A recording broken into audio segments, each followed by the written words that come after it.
Yes, Miss. We do have enough quorum to start the meeting today. Right, if everyone is already here, let's get the meeting started. Good morning, everyone.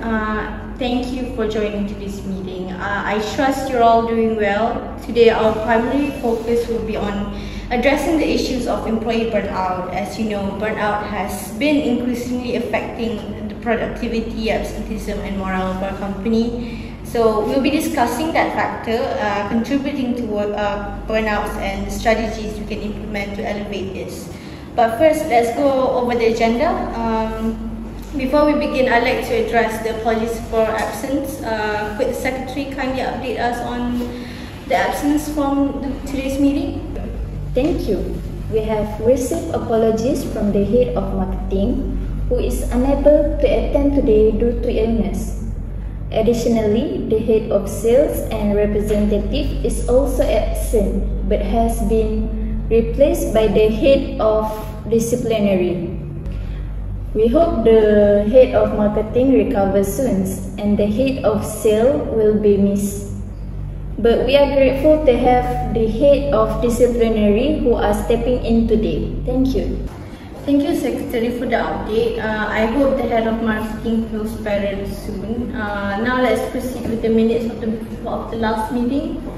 I trust everyone has received and reviewed the minutes from our previous meeting. Are there any corrections or amendments needed?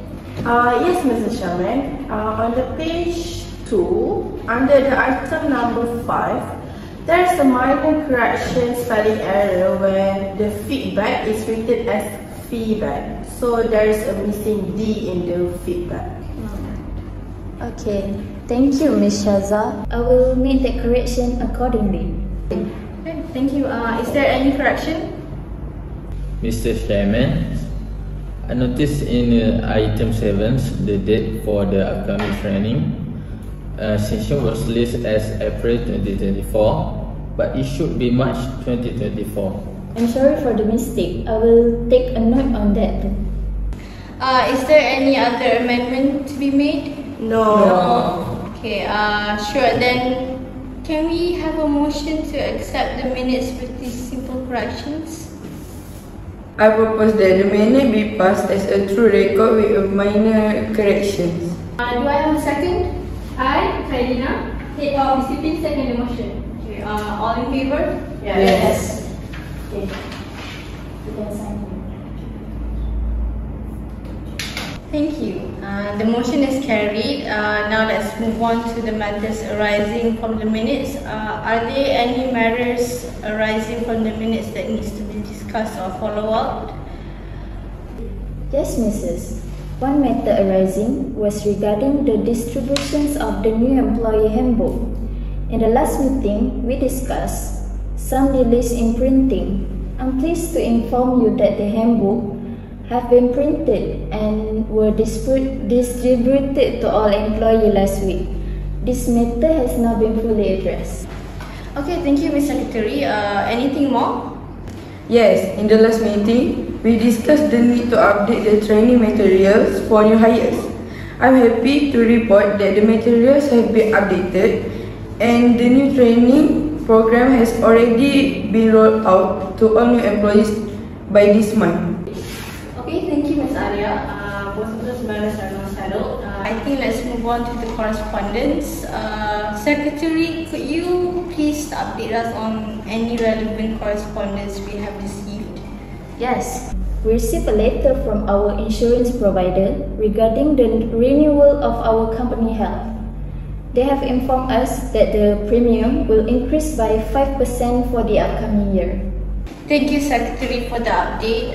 It is important to review our health plan options carefully to ensure both cost effectiveness and adequate coverage for our employees. Let's now proceed to the next item on the agenda. Treasurer, could you please provide us with your monthly financial report? Thank you, Chair.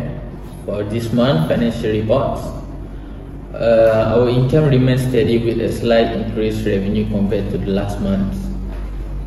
Largely due to the holiday sale periods. However, we did see an increase in operational costs, primarily related to staff overtime and the recent wellness program investments.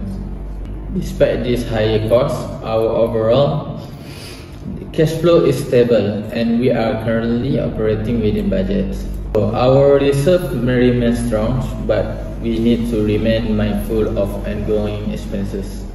I recommend that we continue to monitor our expenditure closely and consider adjusting budgets for wellness initiatives if necessary to ensure we remain financially balanced. Thank you, Treasurer. It is reassuring to hear that our financial situation is stable, though it is clear that we need to keep an eye on our expenses. Okay, everyone? Yes.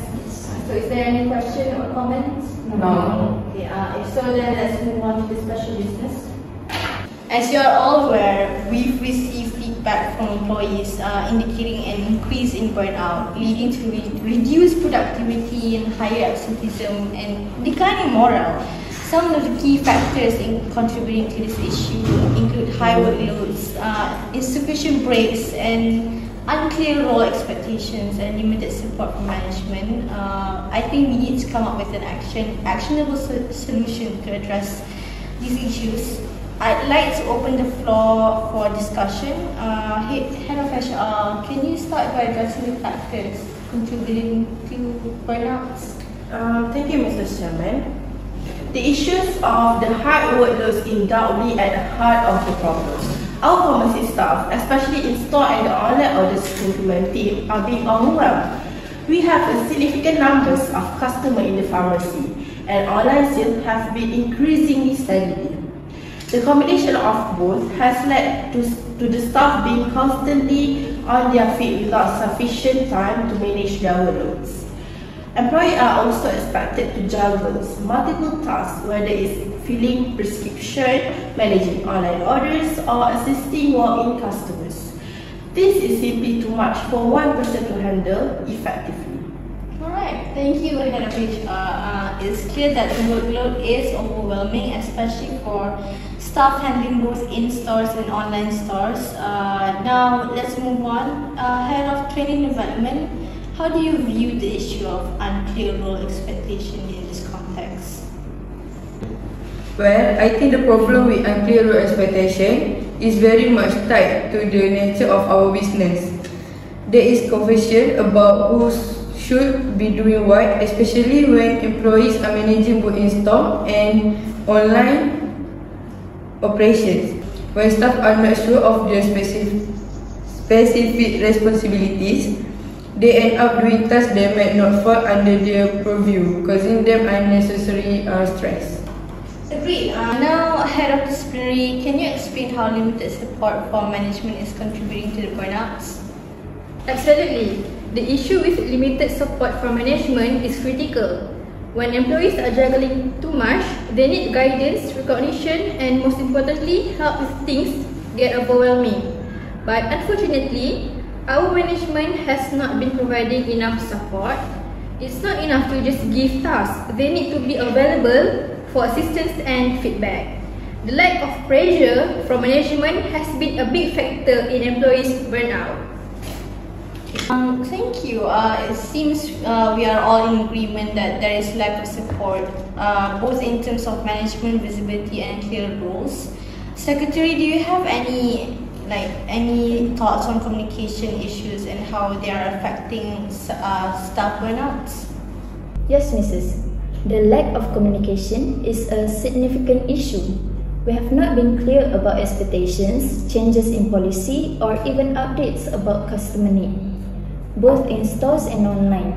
When employees don't have the information they need to perform this job effectively, it adds stress and confusion, which can ultimately lead to burnout. Alright, it seems we all recognize the contribution factors, high workloads, unclear roles and expectation, limited management support, and poor communication. However, now it's time to address these issues one by one. We need clear solutions and decisions, and I expect everyone to be fully engaged. Let's start with high workload. Head of HR, how do you propose we address this? Chairman, it's critical that we act fast on this. The workload is completely out of hand and is leading to severe burnout. My proposal is straightforward. We conduct a workload audit to assess the task distribution across all employees. From that, we can redistribute tasks more fairly and ensure that no one is overloaded.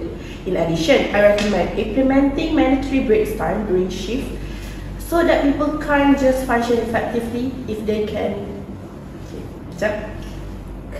Some more. In addition, I recommend implementing mandatory break times during shifts. People can't function effectively if they never get a chance to recharge, so they need time to recharge. You're saying we need a workload audit and mandatory breaks. It sounds reasonable, but how will this affect our productivity, especially when we're already understaffed? Chairman, I'm not suggesting we slow down the productivity. I'm suggesting that we make our workforce sustainable. People are usually breaking down from the overwork. If we don't act now, we will lose more staff and face worse burnout. A workload audit is the first step to identifying where the imbalances are. Hold on, HR. Are you really suggesting that we need to stop everything for an audit? That's going to slow down operations even more. Not to mention, mandatory breaks might just add more inefficiency. People are going to feel productive taking breaks every hour.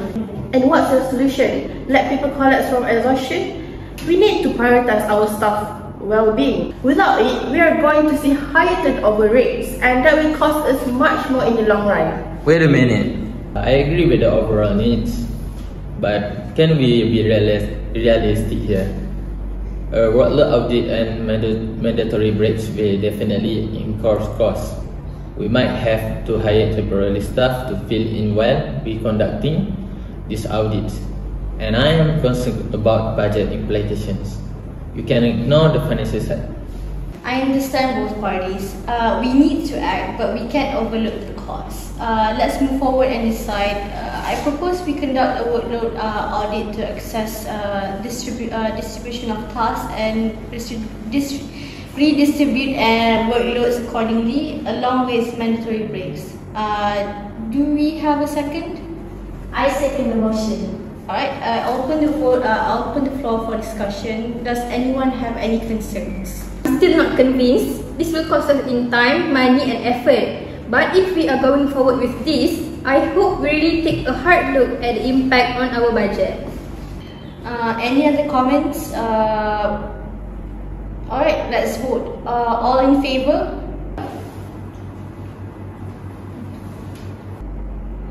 The motion passes and we'll move forward with the workload audit and mandatory breaks. Let's move to unclear role expectation. This is a huge issue. Head of Training and Development, how do you propose we address this? We need to define clear job description for every role, especially because we're balancing in-store and online operations. Every employee needs to know exactly what's expected of them. I also recommend regular check-ins between managers and staff to keep communication clear and reduce misunderstandings. Job descriptions are great, but what about the check-ins? Do we really need more meetings? Our managers are already stretched thin. That's the problem. We're not communicating enough. If we don't address unclear expectation now, we are going to keep seeing confusion and frustration. These check-ins aren't about adding more work. They are about keeping everyone aligned. This is ridiculous. You are telling me that our managers who are already overworked need to add more meetings to their already packed schedules. These check-ins will just add to their stress, not reduce it. So you're asking them to do more with less? I agree that we don't have to overload managers, but we have to find a balance. The check-ins don't have to be lengthy, but they should be efficient, direct, and focus on resolving confusion before it escalates. Okay, look, I don't have an issue with clear roles, but these check-in are concerns. If they're not streamlined, we risk racking up overtime costs. Well, we need to be cautious here. Right, it seems like we have a divide on the check-ins. Maybe we need to find a middle ground on frequency and format. I propose we implement clear job description for all roles and regular, but brief check-ins between management and staff. Do we have a second? I second the motion. Alright, let's open the floor for discussion. Any concerns? I think this is necessary. A clear role will help to reduce confusions, especially with dual responsibilities. And as long as the check-ins are quick and efficient, I don't see the harm. But again, we are adding more work to our managers. If we're going to do this, let's make it minimal as possible. We'll adjust the frequency to keep it manageable. All in favor? The motion passed, and we'll proceed with the clear job description and regular brief check-ins. Next, let's tackle limited management support. Head of disciplinary, what do you suggest we do? We need weekly management visibility sessions. Managers need to be more present on the floor and in-store, showing up, talking to staff, giving feedback, and offering support. This isn't just about showing face. This is about demonstrating we care and are invested in the team's well-being. But will this make a difference? Managers are already handling high workloads. Isn't this just going to bring them out more? You don't get it, Chairman. If managers are visible and involved, we lose connection with them. We need to show that the management is actively engaged in solving problems, not just hiding behind desks.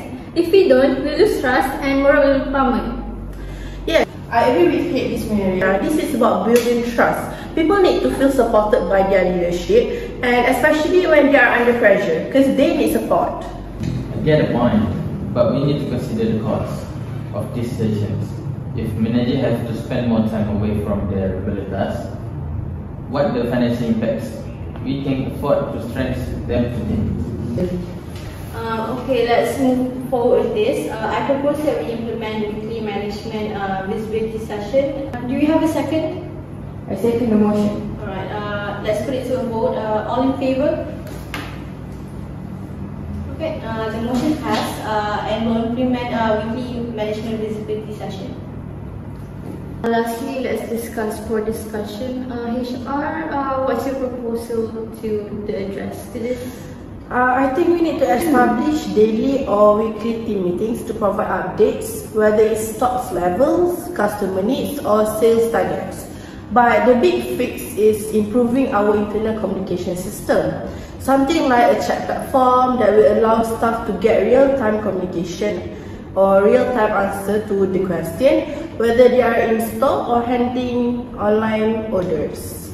That sounds great, but do we really have time for daily meetings? That sounds like it could be another waste of time. No, it's not a waste of time. It's about staying aligned and avoiding mistakes.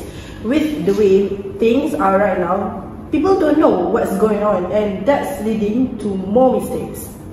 The chat system is a must-have. Staff need instant access to the information they need.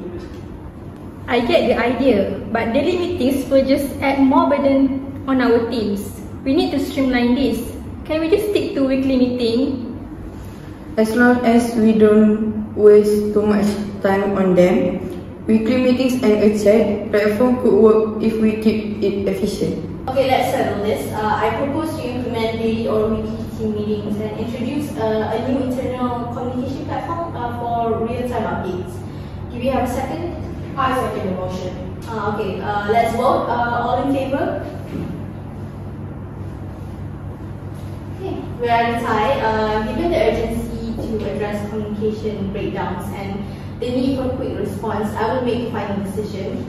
I will move forward with daily or weekly team meetings and introduce an internal communication platform. The motion passed with my vote in favor. I think that's all for special business agenda. Thank you all for your passionate discussion. Despite some differences, we've made significant progress today. Let's implement these changes as soon as possible. Next, before we close, let's continue to any other business. Can we go around the table and shall we start with Secretary? Do you have anything to say? No. So I'd like to bring up a quick reminder here regarding to monthly fees. We discussed several ongoing costs today. And I want to make sure everyone is clear about the importance of paying these fees on time. These include costs for our software subscriptions, employee wellness programs, and any other service we are committing to. We have to ensure that all payments are made by the end of the month to avoid any interruption in service. Okay, thank you for the reminder, Treasurer. Do you have anything to say? No. Head of Disciplinary? No. Head of Human Resource? Nothing so far. Is there any other business to discuss? If there's nothing else, we'll move on. The next meeting will be held on 24 January 2025 at 3 p.m. in the NAFISAH room, right? Please remark your calendars. Can I have someone to propose the meeting to be closed? I propose the meeting to be closed. I second the motion. Thank you everyone for your participation. Till we meet again, I now declare this meeting is adjourned.